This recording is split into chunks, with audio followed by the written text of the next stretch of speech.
नमस्कार, मैं हूं आपके साथ शगुफ्ता साहिल देव। आप देख रहे हैं जीएनटी स्पेशल में हमारा खास शो महाकुंभ का महापर्व। प्रयागराज में 13 जनवरी को महाकुंभ का शुभारंभ हुआ था। तब से अब तक लगभग 30 करोड़ लोग संगम में आस्था की डुबकी लगा चुके हैं। यहां जीएनटी पर हम आपको घर बैठे महाकुंभ की महायात्रा करवा रहे हैं, कुंभ का हर रंग आप तक पहुंचा रहे हैं। तो चलिए हमारे साथ महाकुंभ की महायात्रा पर।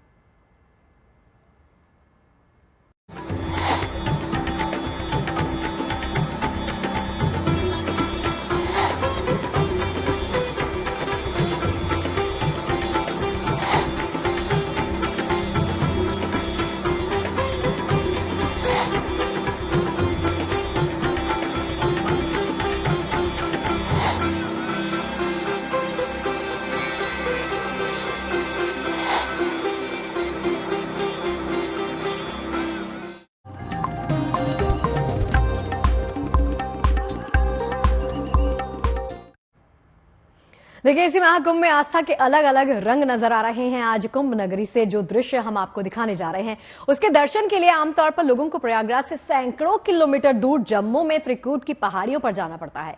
लेकिन आज हम आपको कुंभ नगरी में ही वैष्णो धाम दिखाने जा रहे हैं। दरअसल कई किलोमीटर में फैले महाकुंभ क्षेत्र में देश के प्रमुख देवस्थानों और मंदिर की झांकियां बनाई गई हैं। वैष्णो देवी मंदिर भी उन्हीं में से एक है।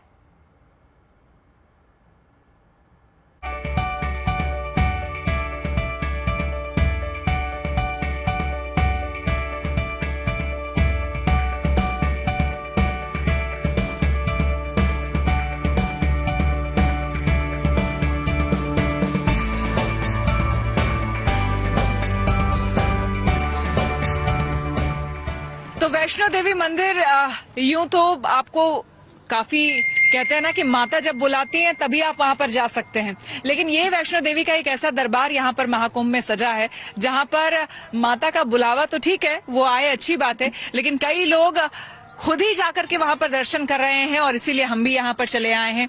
यहाँ पर कुछ लोग दर्शन करके आ चुके हैं। आप लोग ऊपर गए थे? गया था। कैसा लगा? अच्छा, बहुत अच्छा बना था, बहुत अच्छा। मतलब जैसा मैंने देखा था रियल लाइफ में भी वैसा ही है। कुछ अंदर से बहुत सारी मूर्तियां हैं अच्छे से। तो जैसे जम्मू में है उस तरह का है? हाँ, उस तरह का ही। उस तरह का है। आप भी गए थे वहाँ पे? हाँ। कैसा लगा आपको? बहुत अच्छा था, मस्त था। अच्छा, और ये वहाँ पर हम देख रहे हैं, आप यहीं के रहने वाले हो? हाँ। तो आप लोगों को पहले से पता था, कहीं पब्लिश हुआ था कि ऐसा कुछ बनने वाला है जो आप देखने के लिए आए? रील्स में देखा। रील्स में, यानी रील्स में भी देखिए बड़ा हिट हो गया है माता का दरबार, क्योंकि दिल्ली या फिर उस तरफ तो आप अक्सर सुनने को आपको मिलेगा, नहीं कुछ होता है तो लोग वीकेंड में चले जाते हैं वहां पर दिल्ली से, लेकिन कुंभ में जो लोग आए हैं संगम में स्नान करने के लिए वो भी माता के दरबार में आ रहे हैं। एक्चुअली 10 साल पहले ये रील्स इतना इजी नहीं था, इवन इंस्टाग्राम भी नहीं था।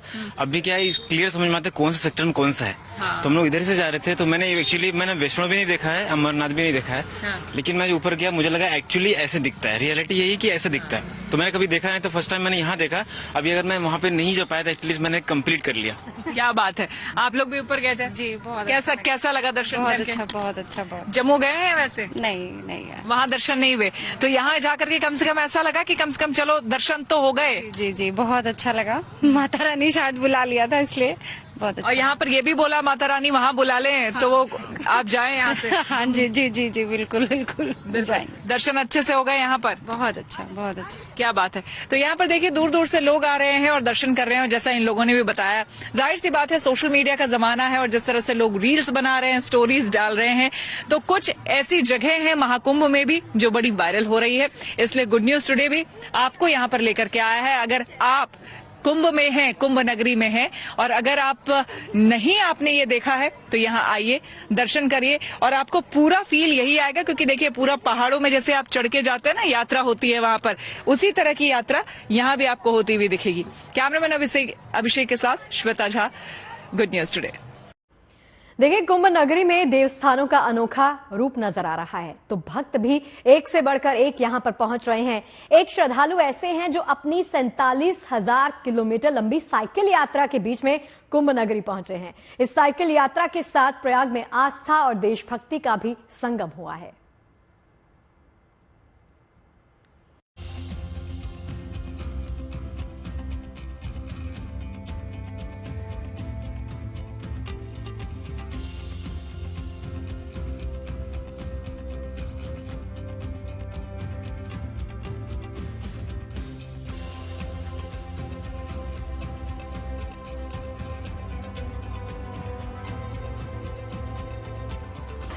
प्रयागराज प्रयाग में इस वक्त हम मौजूद हैं और यहाँ पर जहाँ तपस्वी साधु संत देखने को मिलते हैं वहीं इस तरह की सेवा भी देखने को मिलती है।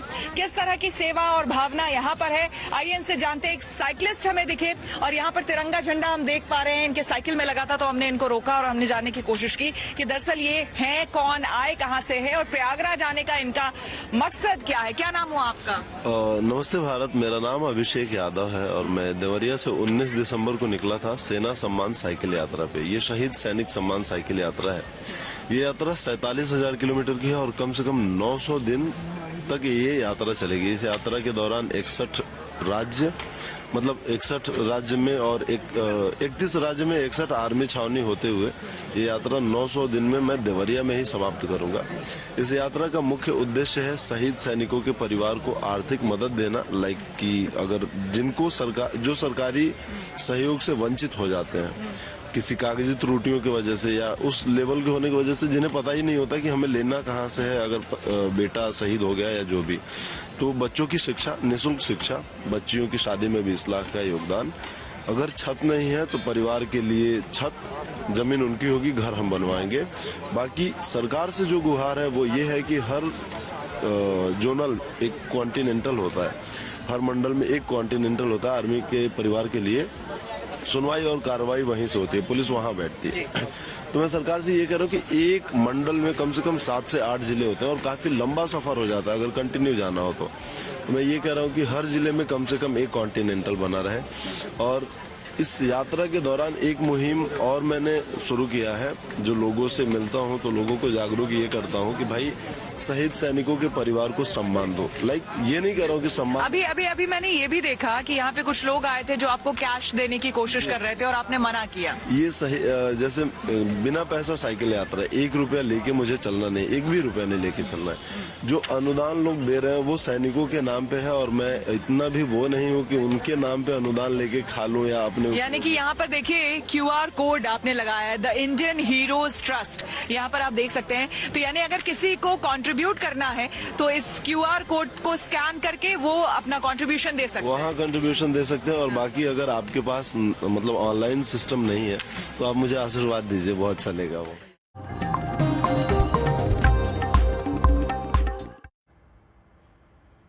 और देखिए, महाकुंभ के तमाम रंग आप तक पहुंचाने का जिम्मा लिया है हमारी सहयोगी श्वेता झा ने, जो तमाम रंग आप तक पहुंचा रही हैं। लेकिन देखिए, तमाम रंग तो तस्वीरें दिखा रही हैं श्वेता आप, लेकिन एक बड़ी खबर जो निकल के सामने आ रही है वो जुड़ा हुआ है मामला ममता कुलकर्णी के साथ, जिनको महामंडलेश्वर पद से हटा दिया गया है।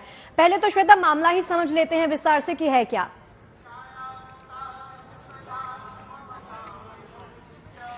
देखिए, जहां तक ममता कुलकर्णी के महामंडलेश्वर बनने की बात है तो मुझे लगता है कि जैसे ही ये खबर चर्चा में आई, एकाएक हमने भी देखा स्टूडियो में कि महामंडलेश्वर बनाया जा रहा है ममता कुलकर्णी को लेकर, तो सभी को एक बार के लिए चौंक गए कि ये क्या हुआ या ये क्या हो रहा है। ठीक इसी तरह से संतों के अंदर भी ये चीज देखने को मिली, ये भावना देखने को मिली।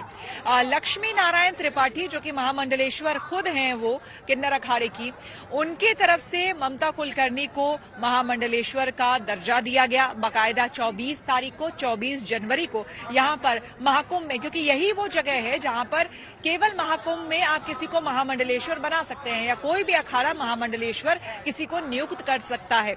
तो हमने देखा कि 24 जनवरी को ममता कुलकर्णी को पूरे विधि विधान के साथ महामंडलेश्वर बनाया गया।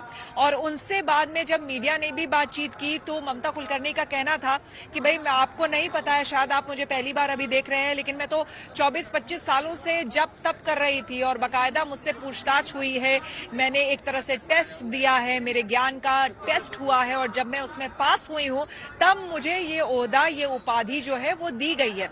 ये ममता कुलकर्णी ने अपने तरफ से कहा था। लेकिन आपको बता दें कि जब से ये खबर सामने आई थी तब से साधु संत और अखाड़ों के बीच में कहीं ना कहीं एक मतभेद देखने को मिला था, एक फूट देखने को मिली थी। अब उसी बात को लेकर जैसा कि आपको हमने बताया कि नतीजा ये हुआ कि जो अजय दास हैं, जो कि संस्थापक हैं, ऋषि हैं किन्नर अखाड़े के अजय दास, वो बिल्कुल से इस खबर से और इस सूचना से वो एकदम से आहत हुए और उनका ये कहना है कि इस खबर के आने के बाद, आज ही आपको बता दें कि आज दोपहर के समय में एक प्रेस कॉन्फ्रेंस भी उन्होंने की थी, जिसमें उन्होंने ये कहा कि वो ममता कुलकर्णी को भी महामंडलेश्वर के पद से मुक्त करते हैं और साथ ही साथ लक्ष्मी को भी उन्होंने कहा कि लक्ष्मी नारायण त्रिपाठी, उनको भी वो इस पद से मुक्त करते हैं। ये बात अजय दास ने अपने प्रेस कॉन्फ्रेंस में कही। अब देखिए विरोधाभास और गतिरोध क्या है इस पूरी खबर को लेकर।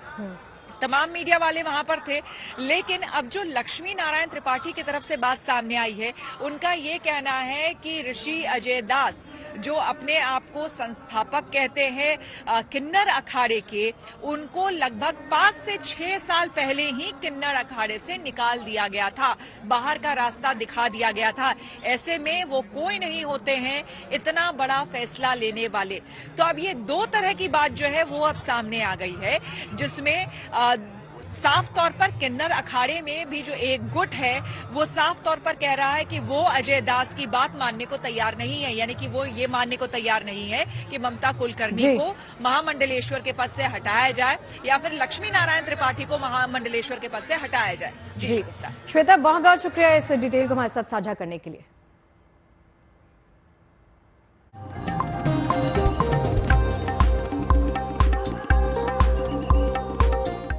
देखिए, महाकुंभ के इस महापर्व में अब बारी कुंभ कथा की। जीएनटी स्पेशल में हम हर रोज आपको कुंभ से जुड़ी कहानियां सुना रहे हैं।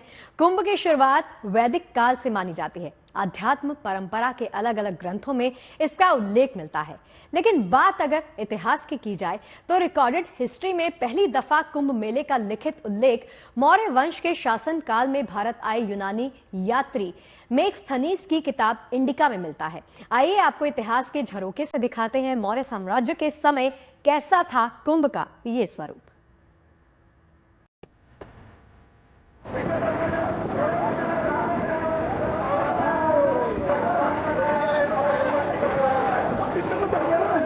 महाकुंभ सनातन की अनवरत चलने वाली ऐसी यात्रा है जिसे कालखंडों में बांधा नहीं जा सका। हर सहस्त्राब्दी, हर सदी में महाकुंभ का अपना वैभवपूर्ण स्वरूप रहा है। वेदों और पुराणों समेत कई धर्म ग्रंथों में संगम और कुंभ के महत्व का वर्णन मिलता है। बता दें कि भारतीय अध्यात्म परंपरा से जुड़े ग्रंथों से इतर सदियों पहले से भारत आने वाले विदेशी यात्रियों ने भी अपने अपने संस्मरणों में कुंभ को दर्ज किया है।